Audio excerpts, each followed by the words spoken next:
meetings are at lunch, but I will learn my lesson being in San Francisco this week with how early the calls are. West Coast all the way. Yeah. Yep. You're like central or something, aren't you, Michelle? Me, in the middle somewhere.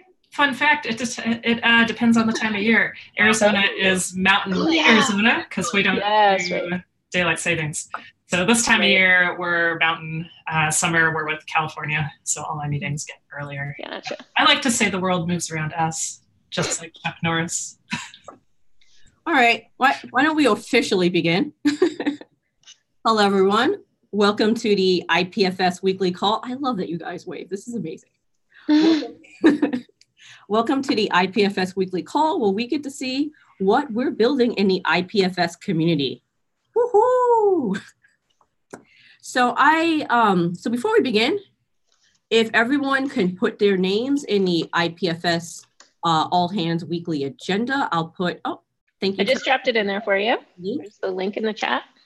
Terry will be taking notes for today. So yay, Terry. Let's give a round of applause for Terry. And it looks like we don't have any special announcements today. So we are going to get right into our presentation, which is going to be presented by Michelle. And she's going to give us a sneak peek of what Protocol Labs is doing in terms of like design and IPFS and ways that we can think about design. So Michelle, it's all you. Sounds good. Hi, y'all. Let's see. How do I make it? Share some slides. So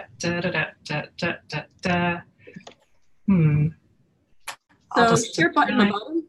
Yeah, no, it's all me. I have a lot of windows open. It's not something I'm proud of, but I just have to find the right one. I know that life.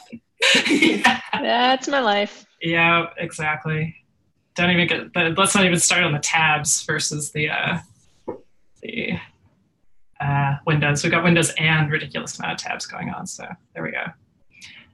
Cool. Say something if you cannot see a very plain looking design plus IPFS starter slide. Beautiful. Okay. Well, first of all, let me introduce myself in case anyone on the call does not know me. My name is Michelle Hertzfeld. I joined the IPFS team it's 9 or 10 months now, y'all.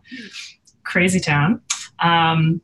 And over the so I was hired as a product manager, but in my past, I've built remote design teams. So I've been trying to help our design team get off the ground. There are some lovely folks who are also part of the design team on this call, so they can weigh in at any point. Anyone can weigh in at any point and stop me and say, hey, you're talking nothing. And as for what I'll talk about today, design is we'll just get started and then we'll go from there. Okay. What is design? We'll start with that. It's a fraught word because, there's a billion things you could include in this word, right? You've got like architecture and fashion design and like software design and information architecture, so many different things. But of course, when we hear the word design, we're going to start a design team or something like that. Lots of folks go straight to this specific subset of this big grab bag of what could be design. Things that involve, I think a lot of people think of it as things that involve visual stuff, like illustration, graphic design, visual design, maybe web design thrown in there, remember that word. But I'm sure there's many of you on this call who know that it's much broader than that. And in our field, when I say our field, I mean software stuff, building things for the internet and for computers. This additional highlighted chunk of stuff often falls into the quote-unquote design purview as well.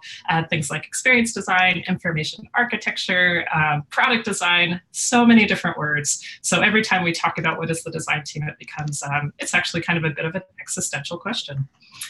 I would say, though, that one of the things that pulls together a lot of these fields, at least on the software side, is the design process that folks use to actually solve problems. It's more like a problem-solving process than anything else, I think.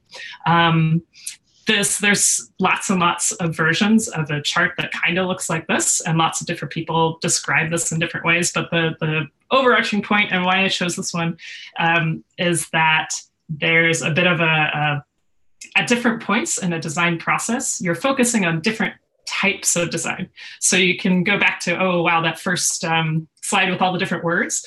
Some of it's just that you need to make sure you're using the right thing at the right time. So this little chart at the bottom attempts to show that at the beginning of a figuring out a problem process, maybe you're doing more research and strategy. Maybe at the end it's a little bit less and you're doing more development side of life. But it's all this big loop iterative process of how you figure out what you should be doing in the world and how you show that to other humans and make them understand things. Right. Using the right technique at the right time, as I said. So that was a super fast intro. I know you don't want to hear me talk till the end of time. So, okay, what about IPFS? That's what you're here for. So this is I'm sure the other folks on the call too who are part of the design team will have other thoughts here. And I'll make sure to leave time at the end of our chat today so you can have them. But like, okay, what are we trying to do with design and IPFS? One thing is that we're hoping to build an open source design practice. We'd love to be an open source project that can make great design decisions. As a lot of people on this call probably know, open source projects aren't really known for their spectacular design work, either visual or experience design. But we believe we can improve that conversation. And we're looking, I at least am looking to work with other open source projects as well to help the kind of state of the art in that include more design work. The benefit of that, of doing this sort of more user-centered design stuff, is that sometimes it turns out we will build nothing at all. When you do more research up front, sometimes you find out that you would have embarked on a very unhelpful journey. And considering in our field, there's so many places we could go. What should we spend our time on to build this future of the internet? It's really, really valuable to do some of that upfront research so you know where you should spend your time, because there is a lot we want to improve. And we should choose the places that'll help speed user adoption, probably. Let's see. Another point is on this open source design point, it'll be really neat to figure out how we can break design tasks or design work down into chunks that outside contributors can also engage with. Open source projects on the development side have done a really good job of that. But on the design side, it hasn't been a thing, or quite as much. And in my experience in doing Code for America and lots of open source work in federal government, the thing that we are always lacking is product management and design work, or design folks. Because up till now, it's taken a lot of time and engagement to do that work. Not a sort of thing where you can pick off a help wanted feature and do it in a weekend. It's a much more it's a broader thing. So is there a way that we can make that something that is easier to engage with?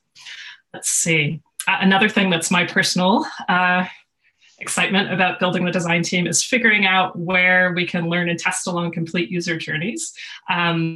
So we work at the protocol layer, of course. So how the heck are we even going to test that when these applications that we might build, or things that normal people, quote unquote, would engage with are a while off? How do we figure out the best way to get that information to our protocol layout level decisions in a way that supports good use cases down the line? I think that's a really interesting, spectacular problem, and I'm excited about it. And then the last note on this design and IPFS space is that a lot of our work will be around integrating user research techniques and other design techniques into code and docs. Our work doesn't have a GUI at the end, although some of it it does. Some of it does, of course, and that's important. But for the other parts that involve APIs and CLIs and documentation, how you teach things, that doesn't mean that doesn't need some user research or user engagement as well. It's lots of fun to make great experiences for developers, as you all probably know. All right.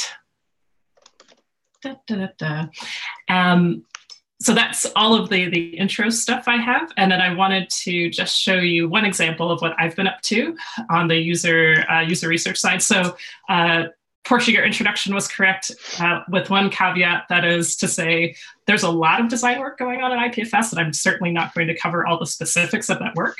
For example, you can tell that I've talked a lot about user research and discovery process in this presentation, but of course there's all sorts of visual design work, graphical user interface work, other things going on as well. And I hope that our design team will continue to present over the next few months and get maybe some specific examples of all the other stuff. But I'm showing this because I think a lot of people haven't seen it. And and it was something that I was doing, so I can actually speak to it. So My background is in user experience research, among other things. So what we've been trying to do is, again, figure out how to get input to IPFS protocol layer decision-making. Again, when the use of it by non-developers is a ways off. One of the ways we've been doing this is planning some user discovery workshops with likely first adopters or people who will be more interested probably, or we think will be more interested than others in our technology. One of those is the scientific research community. And so we went to ESIP, is the Earth Science Information Partners Federation. It's in the US, it's lots and lots of people who deal with satellite data, these kinds of things. And we had a workshop there. Some of the points here. Let's see, what would be interesting to you all. Let's see. Yes, here's an example of some of the things we presented. The agenda, and one of the challenges we have in our space is that this technology is so new. You can't run standard user research workshops where you're just saying, "Oh, use this thing," or "What do you think?" or like, "How do you imagine in the future?" Well, anyways. You have to actually teach people around what the technology is first. And so this workshop had half of it, which was Matt Zumwalt giving an introduction to decentralization. And the people in the room, some of them were very familiar with our technology, some, not at all.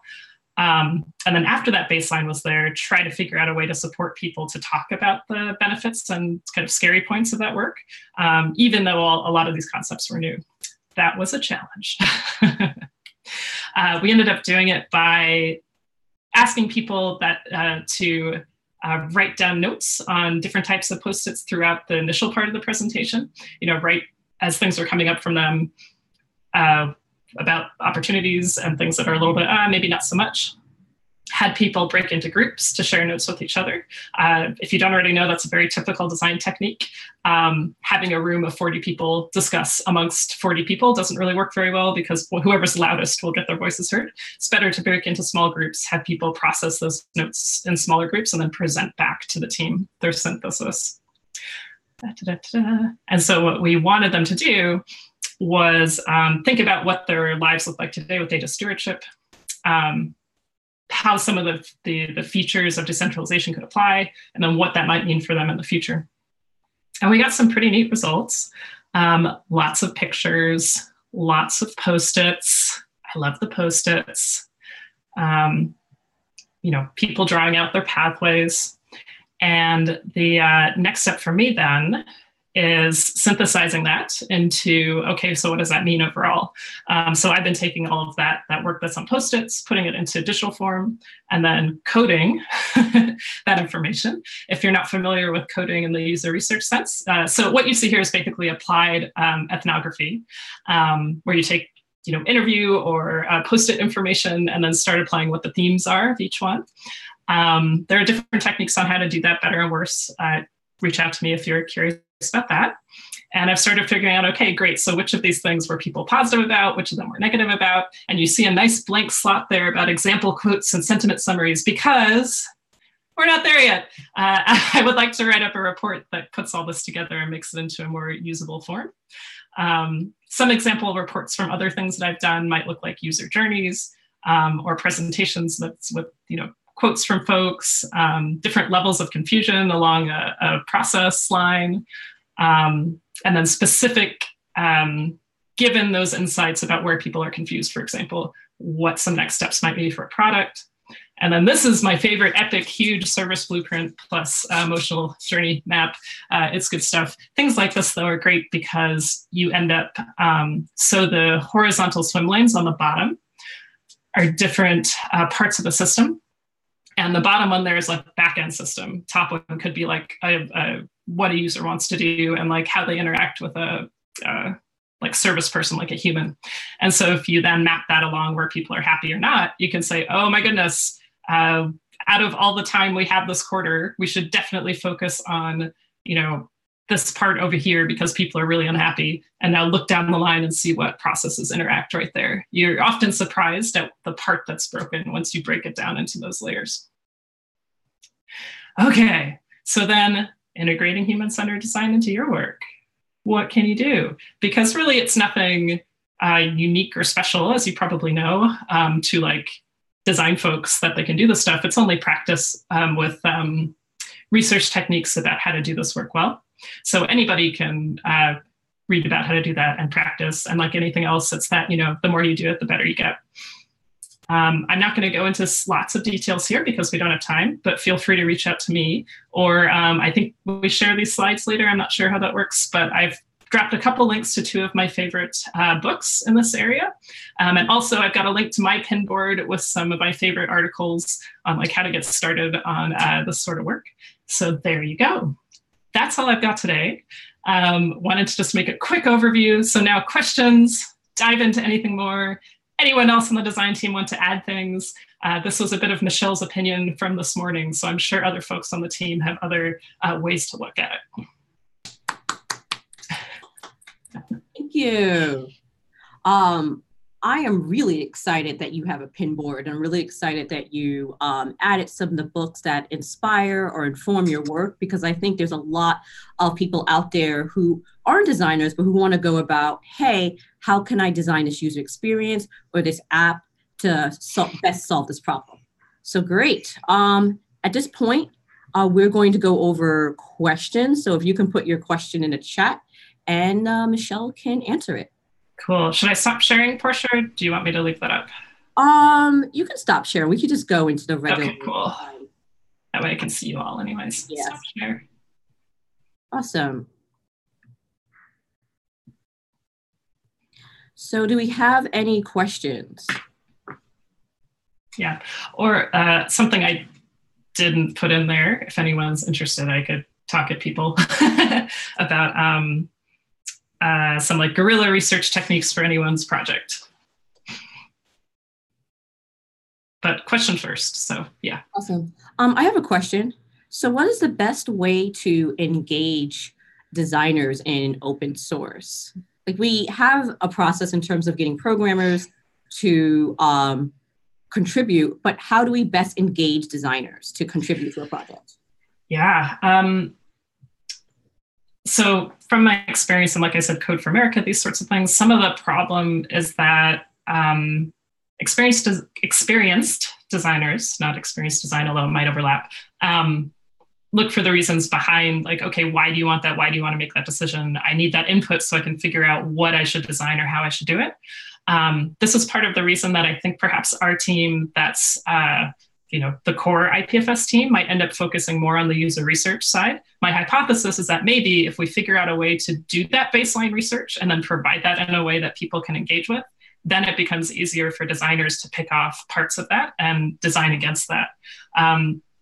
In those big open source project spaces, I don't know if we've ever been successful in engaging that first user research level very often as a contribution. It just takes so long. And if you're reaching out to folks, if you're volunteering or something like that, and you're calling up people who might have, not want to share their business information or something like that, it helps to be from the original company or whatever it is. So you have some legitimacy in calling all these folks and saying like, I won't share your information, all these processes that make people feel safe to share their insight. So to summarize back, I'm hoping that if we can maybe do some of the legwork up front and then break that down, I'm not sure how, but break that into ways, then maybe it'll be more effective. But yeah, I'm curious what other folks think too on the call, if anyone has a thought on that front. Jim Pick has a question. Jim, would you like to read your question out loud? Sure. I was just thinking about what we do as a company, and we're building a lot of tools for developers, which are, their code and libraries and, how to integrate something. But I don't think it's generally programmers writing things for programmers, and there's really no designer in the loop. I sort of think we might be missing something there. Yeah. Jim, I agree. We're hopefully going to get more folks to help out. But yep, in previous work, I've done API usability testing, all sorts of CLI stuff. So there's no reason these techniques can't be used in that space as well. And they should be, because then you end up with a better tool that people understand and use. So in the regards of like right now, what do we do? If anyone is interested, you can reach out and I can give you some tips on that. But the very high level thing is show people, have people test your work. And if you're not prioritizing systems that make it easy for people to test your work, like if it takes, like, okay, it works on your machine, but it takes a half hour for someone else to set it up on their machine, you should prioritize that work so it's easier for you to get that feedback loop in. Yeah. And for example, some stuff, of course, you don't want to release to the whole world right away. It's great to get early adopter testing groups in for APIs, for example, and actually have them try to build stuff, or, say, okay, you're going to be our first group or whatever it is, to tell us how it is. And then you can get some iterations in before a broader release. Does that help a little bit, Jim? A little bit, yeah. I'm just trying to think like design and research and like knowing what the customer wants or needs before you actually go and code the thing and design it. And I think individually all programmers do this, but as an organization, I think it's harder to do it. Yeah, hopefully we'll get there. I'd say in a typical pre-development space, user research, the more open-ended side of things, which I think maybe is, Jim, what you're referring to, like how do we even know what people want and what sort of things, input should we get before we even start coding anything? You can do a really solid run on that in 6 to 8 weeks. But it does take that long. And I think a lot of developers just haven't had the experience to do a full discovery process. And that's in part just because you're dealing with humans. You have to schedule them. Sometimes they miss.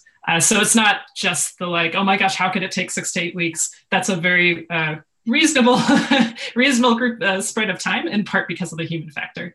And getting internal stakeholders involved, presenting that work in a way that internal folks are okay with it, maybe a workshop that includes internal folks. All those things. But we hope to, cross fingers, do more of that in the future on the IPFS design team, and hopefully other ones too. Awesome. Let's go to the next question by Johnny. Johnny, would you like to? Yeah. Hey, Michelle. So my question really, right now, a lot of IPFS is really sort of command line based. But one of the hardest problems in programming is naming things.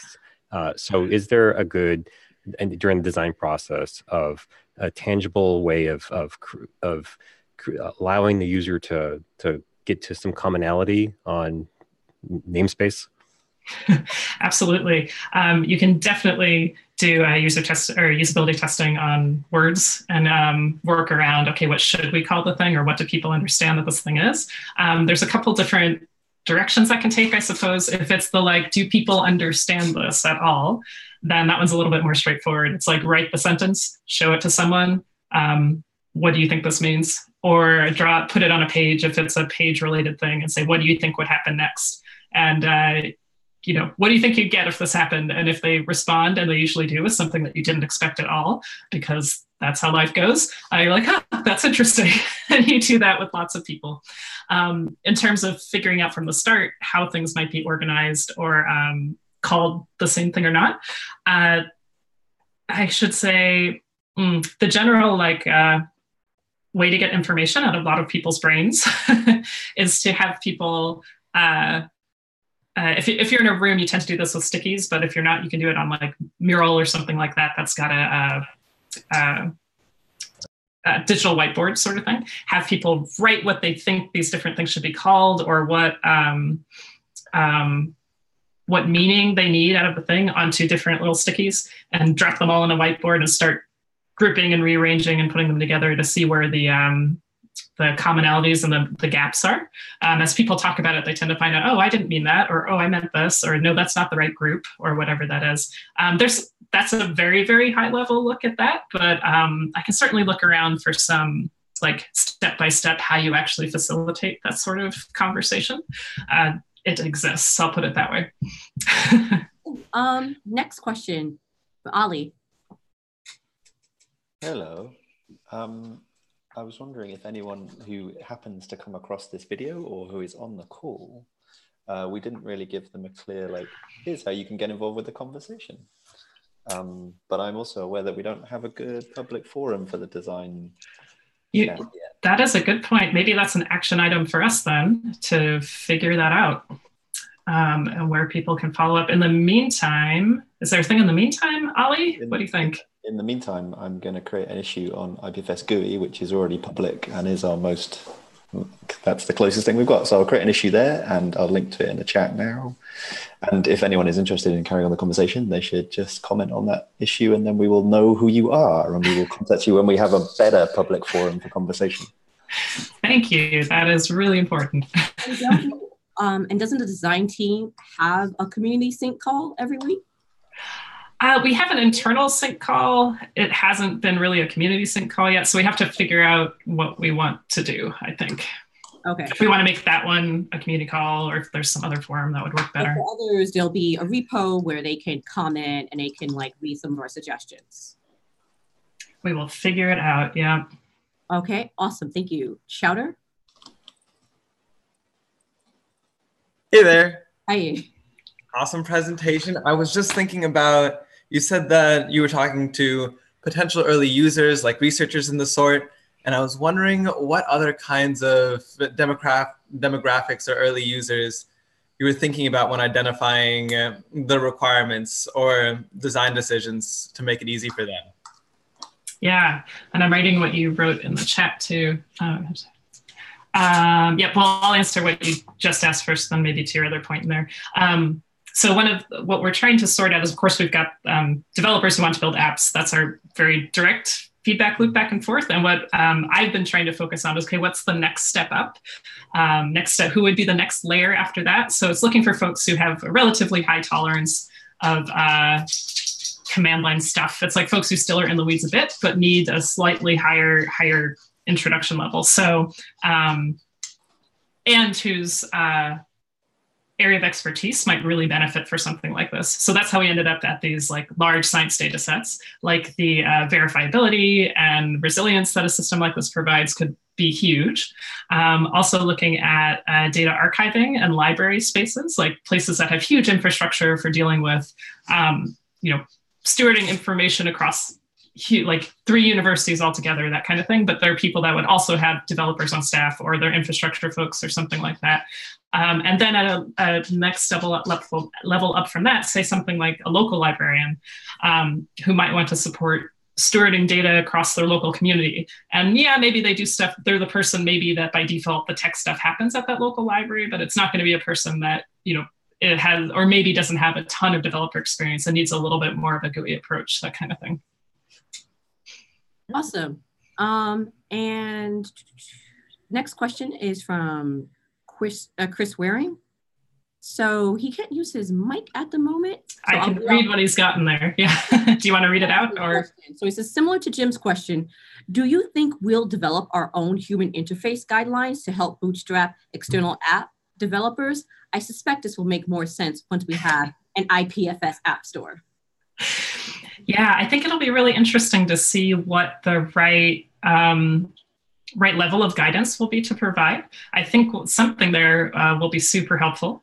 And also around the experience side of things, like there could be a great opportunity to provide more guidance on like how people look at trust or how people think of sharing that gets some of the helps people start at a little bit higher level of understanding and what they need to provide in their app so that people feel comfortable using the distributed web. So there's the, human interface side of things, and then there's also that human experience side of things. And I think there's a great opportunity to see how we can share that in a way that's approachable and not like, oh my gosh, I have to read 10 years of research to understand what's going on. Again, back to that, like, how can we do that groundwork to make it easy to engage with this. And then in the end, hopefully that trickles down to apps and things that are more human and approachable as well, that other people build.